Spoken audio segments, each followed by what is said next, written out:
What's the time, Ma? The time now is Check your phone. it's 10 to It's 10 to 1. 10 to It's 1. 1 a.m. Thank you, Ma. Love ya. Thank you, boy. Thank you. Don't be too late. कितना बजे ले आएगा? Oh, I don't know, 2? हम वो भी अला lock करेगा. Yeah, lock it. Alright.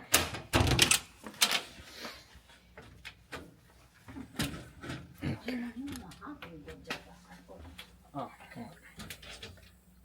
Love you, Ma. Yeah. Alright, bro. You just heard my mum. It's 1 o'clock in the morning and we're about to go hit a gym session. We're going to quickly go hit legs and we're going to hit some arms with this. In and out. We're going to do this in like half an hour, 40 minutes. But I want to speak to you boys about what I learned from 5 years of using drugs. And I want to give you a 30-second rundown so that you get some level of idea about, how messed up I used to be. But ultimately, what makes you are the things that break you. And I really do mean that.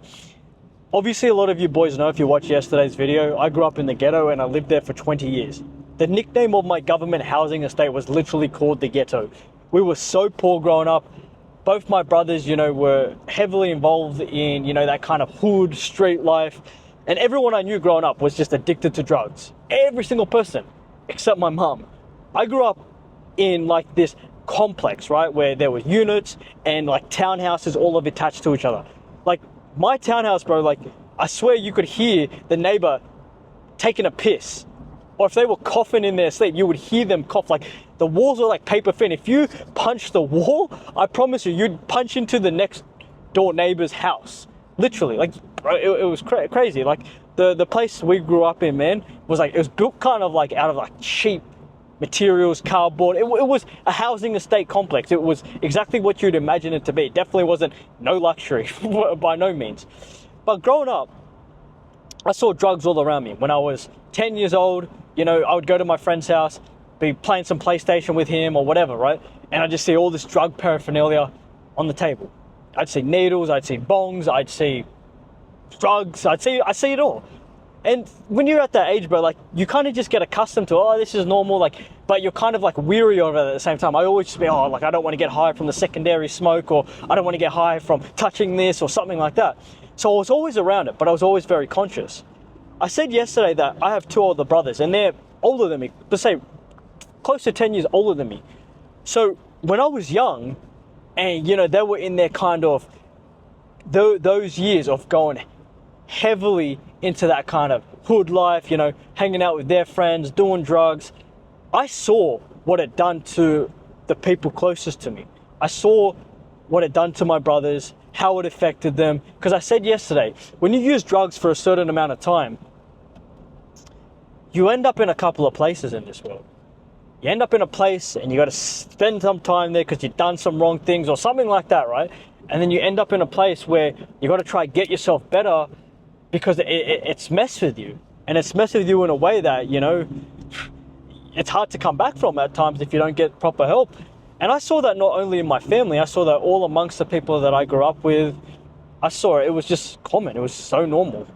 But I was always on the conscious side and I was always weary of using drugs. But I always had this kind of weird outlook on it, that even though I knew it was illegal, even though my mum had told me so many times, never do drugs, never smoke, never drink, never follow, your brothers, don't do what they do. It's like, it's so strange to say, it's what's kind of like normal. It's hard to put it this way, but when it's all you know, and I'm talking about my friends, I'm talking about myself, when it's all you know, drugs and, doing the wrong things, it's not cool to do it. It's not you're trying to fit in. It's just what you do. If that makes sense. It's just what you do. So when I started to use drugs, and I know that when my friends started to use drugs, and it's crazy because my friends were young, bro, and they were using heavy drugs. Or they at least were starting to dabble in it and try it, right? Heavy drugs, like real heavy stuff. When I started to use it, I never thought that I was cool or trying to fit in. It was just like, oh, well, this is kind of what's destined for us. This is the software. This is what our brothers did, or what everyone else we knew did. So now it's just our turn to do it. And so a lot of my friends had a harder upbringing than I did. And I'll say that because, like I said, my mum was never addicted to drugs, ever. She was just placed in government housing, and it was almost a mansion to her, because where she grew up in essentially a tin hut in Fiji. So a 3-bedroom house was like hitting the fucking lottery. That's crazy. But when my friends started to bring me out and I started to get involved around it, I always knew that there were going to be some aspects of it that could mess me up, because I'd seen it. I'd seen it in people in the street. I've seen it in my friends. I've seen it in my brothers. I've seen it everywhere. And so when I started to smoke weed, and I was pretty young at the time, I was 15 years old, I was always conscious. Okay, I'll smoke 1 cone. I'll smoke half a joint. I'll smoke just a tiny, tiny, tiny bit, right? But as soon as you kind of get warped into it, you kind of get acclimated to that kind of life, it instantly draws you in. You love it, and you have so much fun. And I'm never gonna say that I never had fun. I had a lot of fun as a kid, especially, before I started using drugs, but even when I started using drugs, all of it was fun. We would do drugs to laugh our ass off when we first started smoking weed. We did drugs like the party drugs, cocaine, ecstasy, MDMA, to have fun. Fun. But eventually, that catches up to you. All that fun that we were having, and when I started using drugs, I was 15, and it was a slow start for me, because like I said, some of the boys that I grew up with, they started using drugs when they were young, 10. So 15 years old, in a weird way, was kind of late to start, but it was a slow start for me as well. I started off small, getting high once a week. It wasn't planned or anything, I didn't get high just once a week, and then I got high. It's once a week, and then, twice a week, but sometimes after school, on the weekend for sure, and it just kind of starts going down like that. That's how the momentum builds. But then once that momentum's built, right, and you kind of get entrenched in that life, not only did I know boys from my hood that were they loved drinking, they loved drugs, and that's all they were doing, I started to meet people from my school, from outside of school, outside of my hood, that loved drugs. They were all smoking weed, they were all doing weed, and they were doing MDMA and ecstasy. They were all doing all of those type of drugs. I knew friends that did heavy drugs when they were young as well.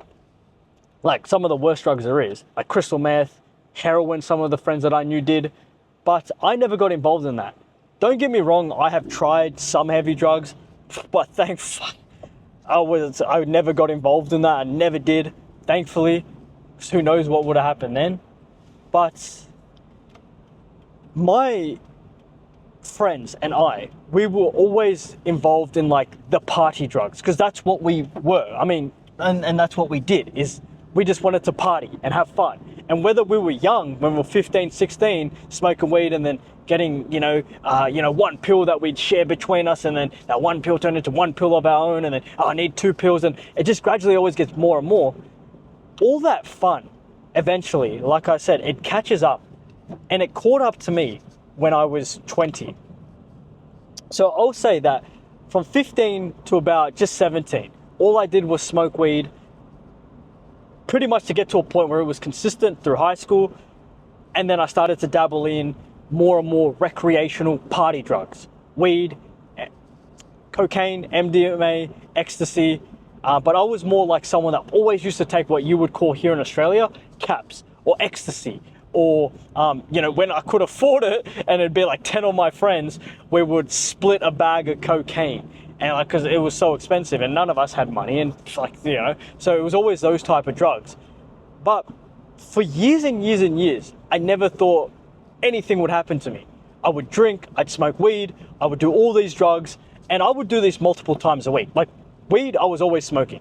But then MDMA or ecstasy, I'd be, and I mean this, I'd be on it 3 nights a week, 4 nights a week, because there was always a place to go to party here in Australia, especially when you turn 18 and you finish school. And I took a gap year off school, so I had nothing to do other than work my part-time job and go out with all of my friends.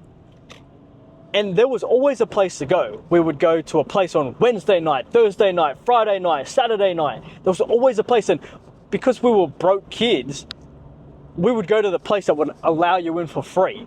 And all we needed to, supply ourselves with was drugs and alcohol. And so that was my whole life growing up. And I'm kind of giving you a blunt, kind of short story of it. But what I can tell you, and this really wraps around to, how I look at my life right now, anything that causes you to have all of this instant fun, drugs, alcohol, fast food even, and anything else, right, almost always comes with a cost. And for me, that cost was my sanity. For me, that cost was my health, my body, my mind. And I won't go too deep into it, bro, because we're almost at the gym. But when you use drugs from such a young age to the age of, from 15 to 20, so almost 5 years, and you're growing and you're developing and you're using it as much as I was, that has some very big repercussions. Very big. And I felt all of those repercussions in how I looked, in how I thought, in what happened, in the situations that I got involved in.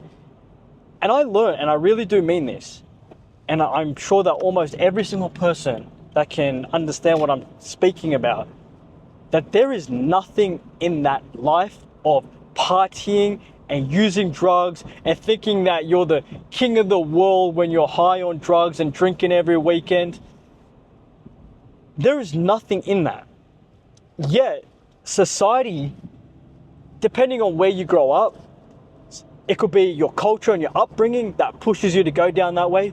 But even in our generation, in our time, society pushes you to just, oh, well, this is cool. Smoke some weed, pop some Molly, do all this shit that's cool for the boys and for the gram. But I can tell you this, there is nothing in that. You lose all your money, you lose all your self-respect, you lose all your dignity, you get involved with the wrong people. It's such a garbage life that has this allure and this pull that almost seems like if you're not using drugs and you're not, doing shit like that, then you're not cool. And that could be the furthest thing from the truth. The best thing that you could do as a young man, and I say this a lot, is sure, go have some experiences in life, especially when you're young. Go have some fun. Go have some story. Go make some stories. Go have some experience. But what you will learn is most of those things that you go do, especially when you're young, if it's involving drugs or partying or clubbing or doing anything, right? All of that stuff. You realize it's one of the most emptiest things in the world that destroys you, and it destroys you, boom, like that. I have seen some of my closest friends have mental breakdowns in front of me on drug highs where they're grasping their hand, they've got their hands clasping their head like that. I've seen my friends have to be picked up by the ambulance. I've seen people, and I said this to you yesterday, people I know have overdosed and died from where I lived. Isn't that insane? But that's where that's kind of the natural thing that happens. There is no good benefit for using drugs. There's nothing that will ever accelerate you, elevate you, teach you from using drugs. And I can say this because I wholeheartedly mean it, that if I could go back, I would never ever use a drug, or I would never ever have gone out so excessively and got myself involved in all the shit that I did, because it led me nowhere. Sure, I became the young man I am today, but I'm sure, and you can't ever go back, and I don't regret anything, but if I could give this to you so that you understand that there is nothing that you're ever missing out on, there is nothing in that life that will elevate you, make you grow, give you anything in your life. It'll only destroy you, and it will destroy you almost in an instant over a long haul. So you could be partying and doing drugs and doing all of that, and it'll feel like you're invincible. But then out of the blue, a couple years will go by, or you take one wrong pill and it's laced with something, or it's jumped with something, or your brain can't handle it. And that slow kind of use of it instantly hits you, and then sometimes it could be too late. And I really do mean that. You could fry your brain, or you could take something and it messes you up, or you get so lost in that life that you can't pull yourself back out. So yeah, we're at the gym now, bro, so we're gonna go hit a leg session. I hope you got something from that. We're gonna smash this quickly, and then we're gonna have another chat. So I'll see you soon.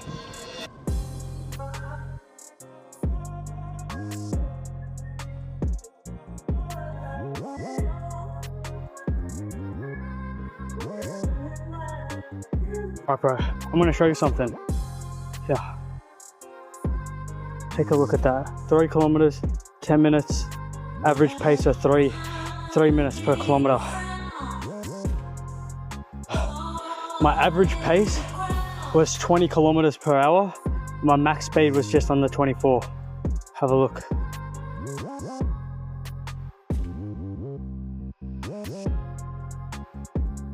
That's fucking insane. So you just seen 3 kilometers in 10 minutes. We're gonna superset some leg extensions and some squats. So we're gonna get this. I'm thinking pretty much till failure for each exercise. And this is really lightweight, but when you're doing 50, 60, 70, 100, these lightweights add up.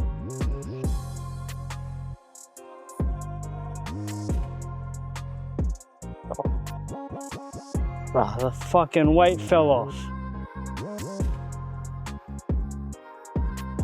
I don't know if you just seen that.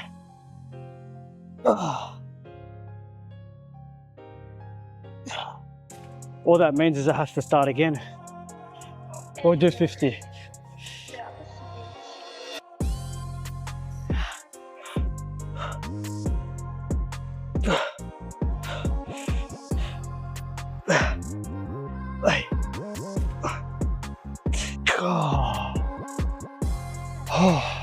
Alright, that's pretty light. We're going to superset that with some squats.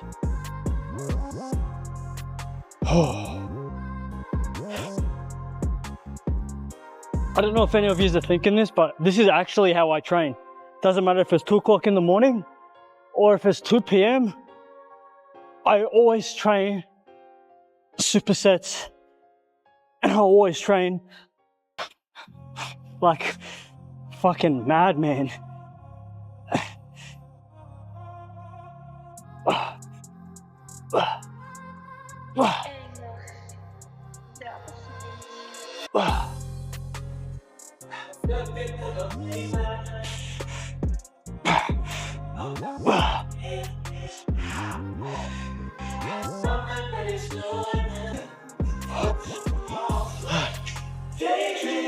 You know, I'll say something. Let's say you are enjoying yourself. You know, using drugs and you're partying, you're doing whatever you're doing, bro. Let's say you've got to a point where, okay, you're trying to stop, but you can't stop. And this relates to anything in life. This relates to drugs, alcohol, cigarettes, games, porn, being a bum, being a loser, anything. If you hate yourself enough, and I really mean this, you will stop doing what it is that you're doing.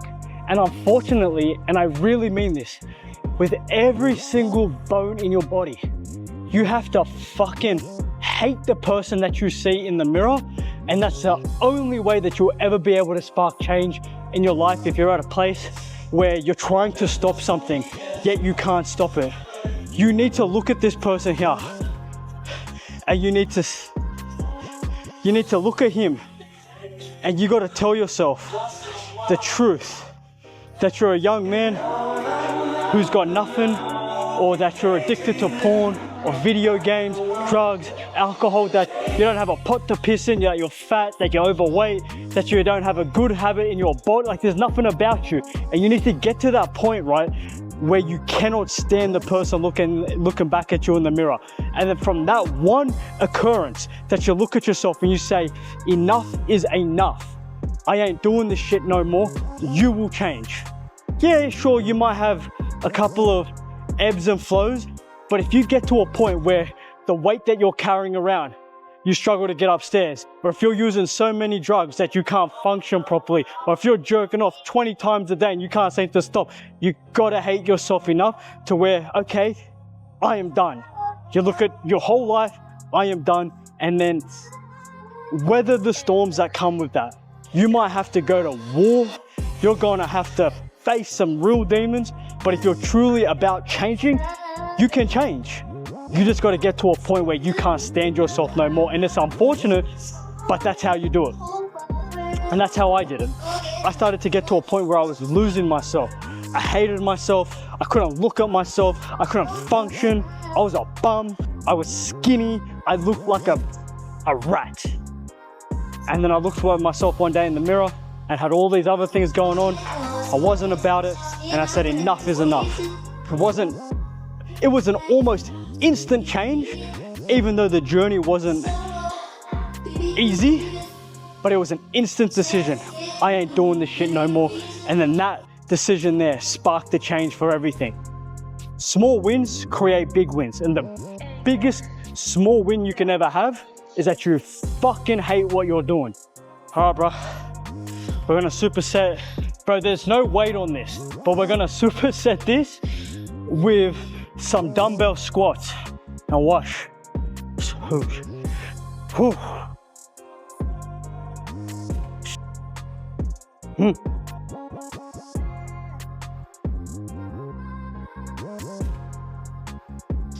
And you're probably thinking, how, like, bro, what's the point of doing no weights? This machine weighs like, I don't know, 20, 30 kilos, like itself, just the motion of this. Probably more, probably less, I don't know. But then when you're pumping reps, I just done like 200-300 squats and leg extensions combined, and then you do this, and everything's a superset, and you rest for 30 seconds. This is killer.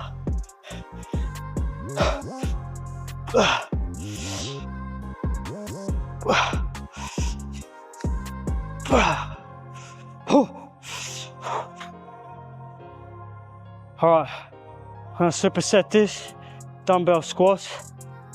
Hey. Oh. Oh.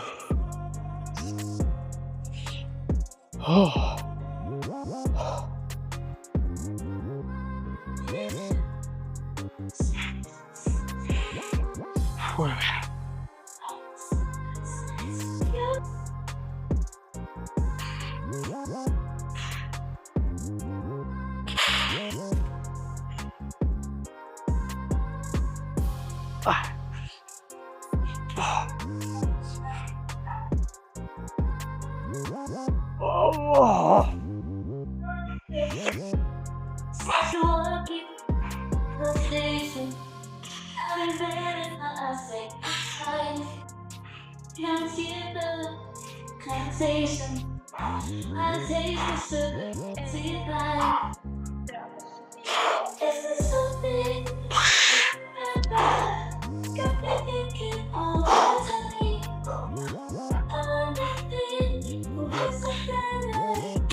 I would have liked to do more. That's all right. I'm feeling pretty cooked. But yeah, going back to what I was saying, when you just cannot stand where you're at in your life, whether it's you got no money, you got no girls, you're just not winning. All you need is that that look in the mirror, all you need is that feeling that I do not want to live this life anymore. I don't want to do drugs. I don't want to drink. I don't want to be a bum. I don't want to end up like everyone else. When you hit that point, that's when every single thing will change. I really mean that. You just climb yourself back up. As I said, you go to war. You face that guy in the mirror. You face those urges, right? Because the one thing that you can control in this world is the only thing that you can control. You can't control your heart. You can't control other people. You can't control anyone. All you can do is control what's in here, your mind. So even if you get urges, even if you feel like you're missing out, even if, things aren't going to plan when you first stop these habits, you can control your mind. You can control it because it's the only thing that you got control of. Go to... All right. We're gonna finish off with hamstring curls.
All right, bro. I want to finish up and we're going to get out of here. So I'll see you in the car. All right, bro. I think yesterday we left at the same time. It's like 2:30 on the dot now. Oh, how's that close up? Nice one. So that's it. Let's check the time. Once I get this in. Oh, let's go. Nice.